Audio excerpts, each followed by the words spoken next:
Hey everyone, it's Leslie Mack, Communications Director for the Frontline. Ceci, make sure you tell people who you are since you're Oh, hosting from the Frontline. And if you could also add a Noah on as a speaker, that would be great. Or you can make me a co-host and I can handle that for you. Either way. yes, I'll do that. Give me 1 second. This is new for me, y'all. I Sorry. know, that's why I'm here to support you, sis. You got it. You're doing a great job. But I If we were am in the group chat, I'd be using some profanity, but you're doing a good job. You're doing a good job. Okay. Thank you. Here we go. I am Ceci Sparrow, and I'm the social media manager here at the Frontline. And let's just get started. First off, welcome. If you're not familiar with the Frontline, let me give you a little backstory. The Front Line is actually a Black woman led joint campaign of the Working Families Party, the Movement for Black Lives Electoral Justice Project, United We Dream, and the Rising Majority. And we decided that for Black History Month, we wanted to do something a little different. We wanted to, instead of talking about the past so much, we wanted to bring bring ourselves into Black history. Just by us still being here, we're the remnants of all of the beauty and the tragedy of the past. We wanted to give recognition to ourselves as well as our ancestors, as well as those who have inspired us. And we chose Bell Hooks because Bell Hooks lives large in all of our recent memory, and we thought it was time to recognize her in the most positive way possible. So, through the magic of Leslie Mack and our lovely campaign director, Tiffany Flowers, we got approval to dedicate the entire month to Bell Hooks and to invite some amazing folks to share their thoughts on how she's impacted us. So, I wanted to first off talk about how the hashtag Bell Hooks Taught Me got on our radar. Renee Scott, who's at Nishon here on Twitter, she's actually the viral reviver of the Bell Hooks Taught Me hashtag.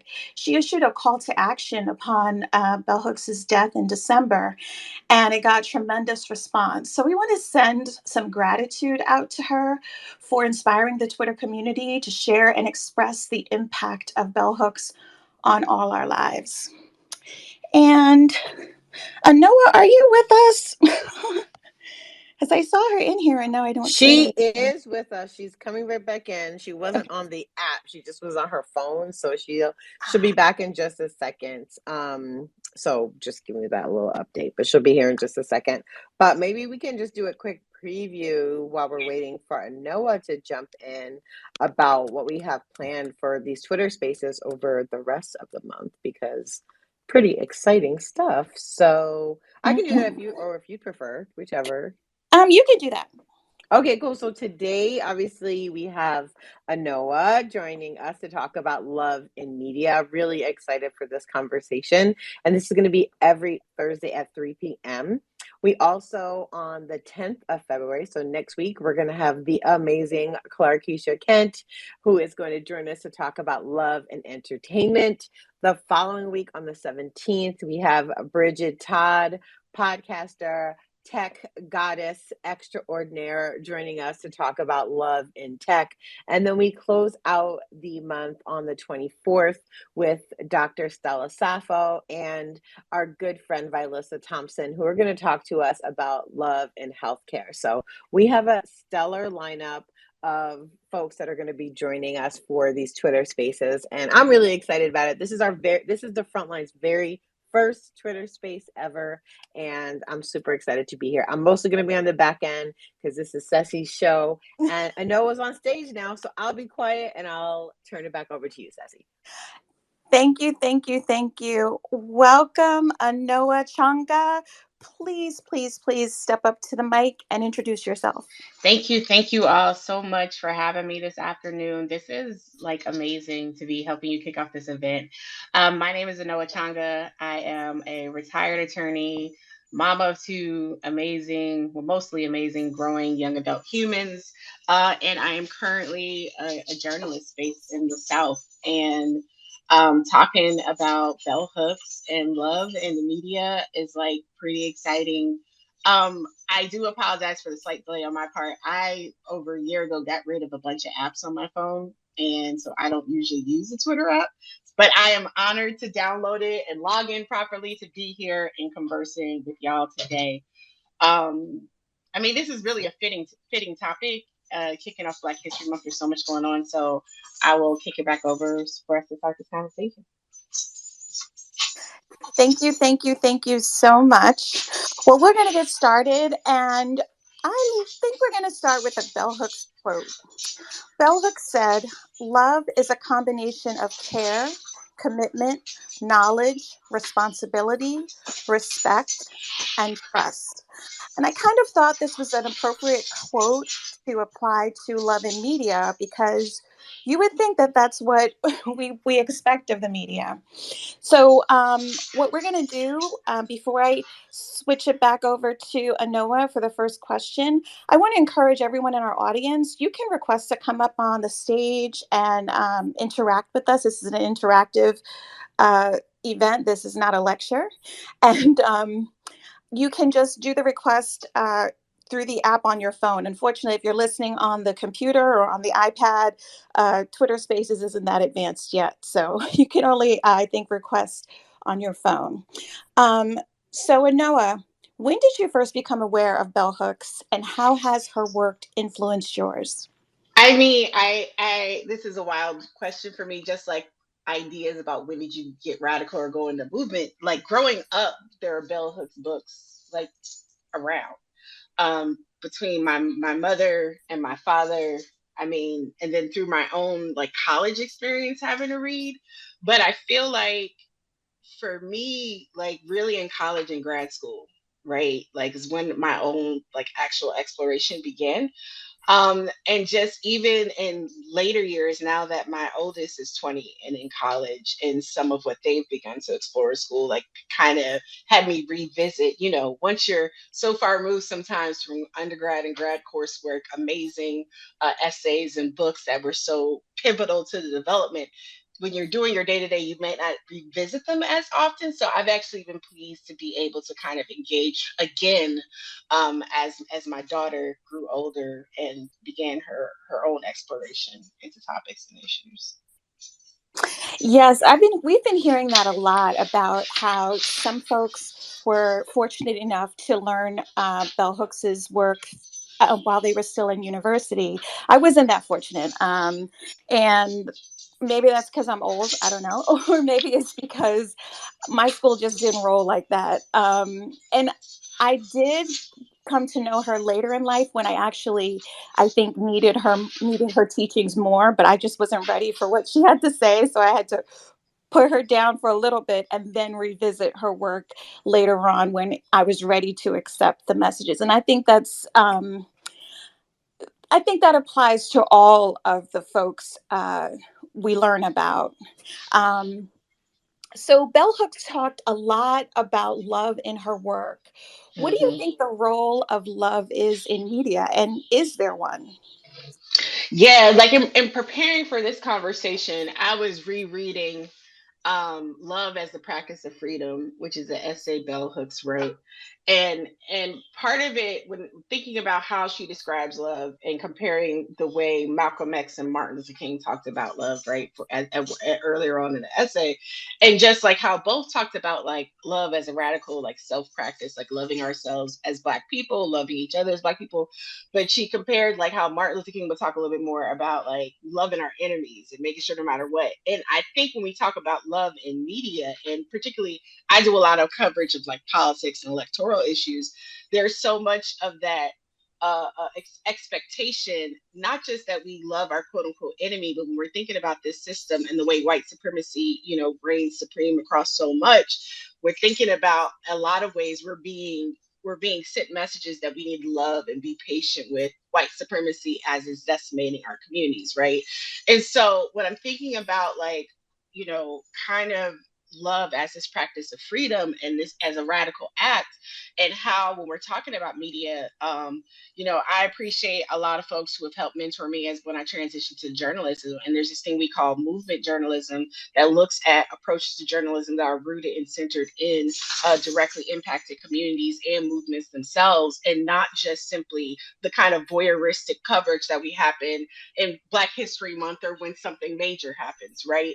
And so when I think about love in the media, I think about it as being more of a reflective, experience that is bringing the whole person that's being focused on, whether it's someone who has been murdered by the state, or whether it's someone who is potentially on death row or otherwise incarcerated and being oppressed by the state, or if we're talking about, kids organizing. We've had kids organizing around the country, whether it has been trying to get cops out of schools, whether it's trying to get safety protocols for COVID, like really having holistic coverage that's like showing the complete issues, the complete people and characters involved in a way that emphasizes their humanity and dual purpose, and not just simply like, well, this is the status quo and these people are saying this thing, but let's go to this person who we deem more important and valuable in terms of the coverage. We see that happening when we talk about politics, right? Like someone who is just a grassroots volunteer, which is how I started getting more involved and engaged from my mild-mannered lawyer mama's school, football mom's life to organizing and now journalism. But like, someone like that is often seen by the media as not being a valuable person, particularly if they're Black or otherwise of color, right? Mm-hmm. And then we have, someone who might have a title, whether they're elected official, whether they're attached to a big organization, they will be deemed more credible. Even when we're talking about voting, for example, in Black communities, you will have white pundits in DC who will be deemed more credible, more valuable to have conversations with by mainstream media than the people who have to actually live and organize these experiences every single day. So for me, love in the media and love as a practice of freedom would be digging more into how do we elevate not just local stories, but the actual stories of people. I hate the phrase because it's so cliche about people closest to the problems, should be close to the solutions. It's true, but it's so cliche, and I don't know if it has the meaning that folks think it has when they use it. But I mean, when we're talking about our media, we should be having more coverage and conversations with people who are actually intimately connected with the issues we're discussing. Amen. Can we get some snaps for that? Like, are there some snap emojis we could use for that? Because that was a whole word. Thank you so much for that. If you're just joining Ceci, us, sure. Real quick, just naming a couple things for folks. One, please react. You can use the little heart button that's there, and you can put your little fist up, or you can put 100 when you agree or are really feeling what folks are talking about. Also, what I lovingly refer to as the Summer Jam screen, which is right on top of the page, is where we'll be sharing links to different articles that are going to be referenced during this space, or even just quotes as Anoa shares her brilliance with us. Back to you, Ceci. Yes, thank you. And thank you for that. See, this is why we have to have the lovely and amazing Leslie Mack as my co-host, because I can't do all those things at once. But thank you so much. And one of the things you said, Anoa, that really captured me is love is the practice of freedom. That's hard hitting. That like hits you in the chest. And I do want to reset the room a little bit. If you're just joining us or you came in the middle, we're talking to the amazing Anoa Changa about love in media for Bell Hooks Taught Me Month here at the front line. We have kind of a little bit sub-branded or subtitled Black History Month as as celebrating the legacy of Bell Hooks. And I am Ceci Sparrow, the social media manager here at the front line. And if you do have a comment or you want to expand on anything, please, by all means, raise your hand so we can hear from you. Now, moving deeper into love in media, what are some ways the media could do, like maybe a better job at loving Black people or showing how you mentioned the people who are closest, which is cliche, the people who are closest to the problem, closest to the solution. What are maybe some ideas on how we can get the media to recognize that? You know, one of the best things I've done. I've been a practicing journalist like full time for almost 3 years now. Part time for a little bit longer than that. But one of the things I got to do in the 2020 election cycle as a part of my work with a southern regional outlet called Scalawag was we did this conversation between southern based organizers and people and folks in the media and listening. And this is something that there are different outlets, whether they are mostly nonprofit outlets I've seen doing this. It is like a resurgence in or surgence in nonprofit based outlets, many coming on the scene that are Black and women of color led. But I think listening and talking to folks in community, because on the one hand, it's like with any profession, right? We think because we have the knowledge that we have something to give, and folks just need to understand that, and that's just what it is.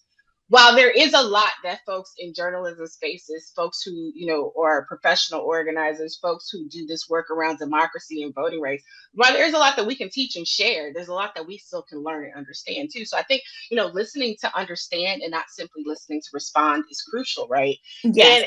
And investing, because, during the uprisings in 2020, also, there was this whole conversation around a reckoning in all different areas and media and stuff. And so we saw and we continue to see, some, diversity happening in more mainstream outlets and different people getting put in charge. But it's not just having people in charge of institutions of white supremacy, Black people in charge of institutions of white supremacy that will suddenly make everything better. It can definitely be a starting point. But if you're not actively working to dismantle the destructive institutions, like when I think it was the LA Times did a review of their history in terms of like racism last year or 2020, is looking at how they, engaged in anti-Blackness, right? There's this really cool program out of Free Press called Media 2070. It is a media reparations project. It's absolutely brilliant. The opening essay is like about 100 pages long. You could skim through it, read it, pick it up. But it really is like a love letter, one, to our communities and our movements, and just the historical attacks that media has helped portray on our communities. I mean, when you think about the ways in which folks like Ida B. Wells had to fight to be able to tell the truth about what was happening to Black people, right? And how mainstream media outlets, worked in collusion with the state, with terrorists, to not just attack us, but also demean and spread misinformation. And so when we're looking at the present, like thinking about all of these things and understanding that like the idea of the absolution of truth or just being simply objective, or this is just how I have to report this to be neutral, there is this requirement of neutrality that is put upon particularly Black journalists, and particularly when we're talking about Black issues, that does not exist when you have white people and the bias that they automatically carry about us and our people. So there's a lot of internal work that media as a broader industry needs to be committed to. And just looking this week, I mean, just yesterday, I think it was, when you have the head of CNN, the dude from CNN, finally stepping down, and I'm seeing so many Black women in my timeline saying like, we've been told you about him. He's been disruptive. He's been harmful for all these different reasons, but he does this one thing over here. And now that's what it is. And there are so many examples of that, right? Like I think back to being a child, and Leslie, probably knows this a little bit better than I do growing up in New York. But I just think back to even the coverage of things like, I mean, again, I was little, so I remember a little bit clips here and there, but, coverage of things like the Central Park Five and the rape of the Central Park jogger, and the way in which Black youth have been absolutely demeaned, or the rush to, even in this most recent coverage of the bombing threats of the HBCUs, we've had almost 24, about close to 24 HBCUs have received bomb threats in the past couple of weeks, with several receiving bomb threats just the past couple of days alone. And I was reading one article, and it's like, oh, these appear to possibly be minors and it might be racially motivated. And a friend of mine is like, it sounds like they're already trying to set up the precocious white teen narrative. Yep. And so just even the difference in between the way, these kids versus if my son did something, right? Right. And how he could be depicted. So I mean, there is a real, we talk about reckoning, like it's not over. There's a lot of No. self work that mainstream media that needs to have, but there are these other outlets and spaces that are trying to hold these values and build for our communities in a real way. And so we also need to give them our support and our subscriptions and our time. Yes, exactly. And I think they try to use the excuse that in the previous set of bomb threats that it was a gamer or something like that, and that's what they're using that broad brush to paint that over everything, and it's just unreal. This is a much more serious situation. I mean, over what is it, 2 dozen schools received these threats. That's crazy. And it's just not fair at all.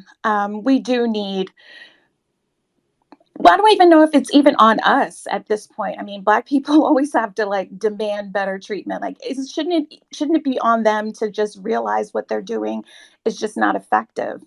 Um, what do you think about that?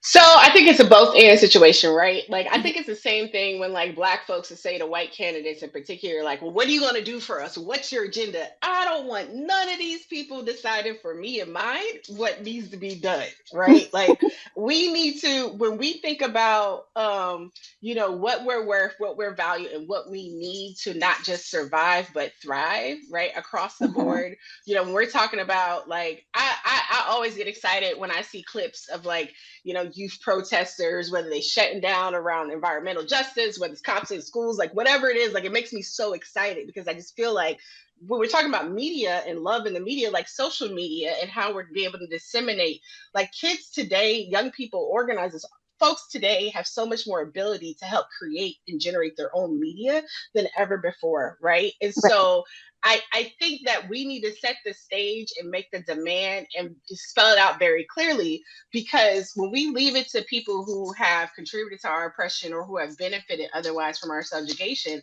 they're going to find the easiest and simplest way, what I'm saying, to resolve the issue that Yeah. causes them the least amount of discomfort. I mean, Yeah. that's what always happens. And Yeah. so I think that yes, people do need to be proactive in learning and engaging and doing better. But at the same time, I think we need, not that we need to hold nobody's hand. We don't need to be doing the work for nobody. Folks, if you are seeking out people on how to do better in your newsroom, definitely people need to be compensated for their not just labor, but just the time and emotional capacity that's being given. But I do think that if we want to see better done for us, we need to be very clear in what that looks like. But I also think it can be, if you are holding out for like the New York Times, your organization wants the New York Times coverage. Like I understand because it's a big outlet and it could put a lot of eyes and attention on what your organization's doing. But the smaller Black-led newsroom that is willing to give your story the time, the love, and attention, they probably need the consideration too. And so that would be the third part, is like, part of that when I said investing in our media people, like who are in our spaces, like, returning the calls, like, no, they may not have the big name, you might not know who they are, but they're willing to do the work to tell the story in the way it needs to be told, and not just possibly distorting or misconstruing your work, which unfortunately does happen sometimes. Like that can be a value added in itself to expand, what we're doing. So I think it's a combination of those things. I don't think it is entirely up to, I don't think we should leave it entirely up to people who are quite content just rushing to get past it. You see what's happening now. Like they don't want to talk about anything that makes them feel bad. Right. And so we can't leave it up to folks to make sure we're done right. Right. Right. I completely agree.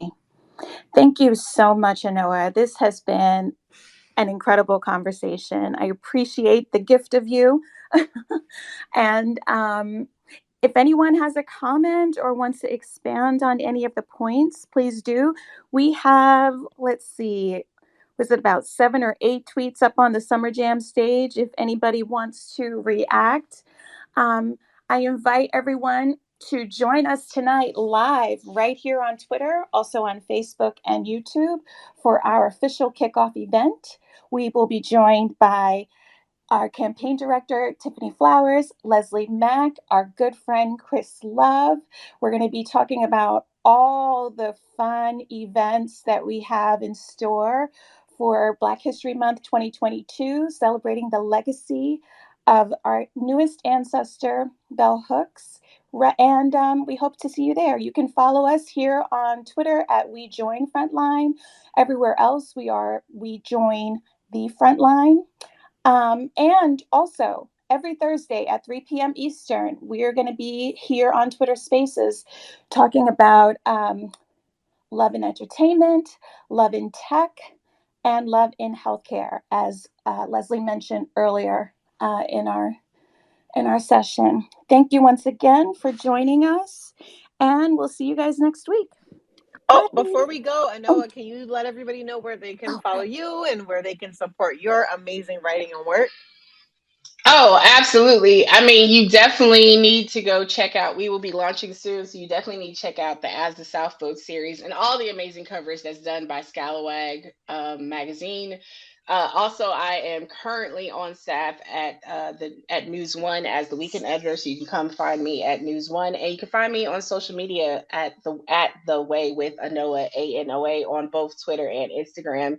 And finally, at some point in time, either this month or next month, my podcast, The Way with Anoa, will finally be coming back. So I appreciate having good conversations with good people who do good work and just helping to lift up the voices of our folks across politics, general movement spaces, and I mix in a little pop culture commentary. So I thank y'all so much. This has been an excellent little afternoon break.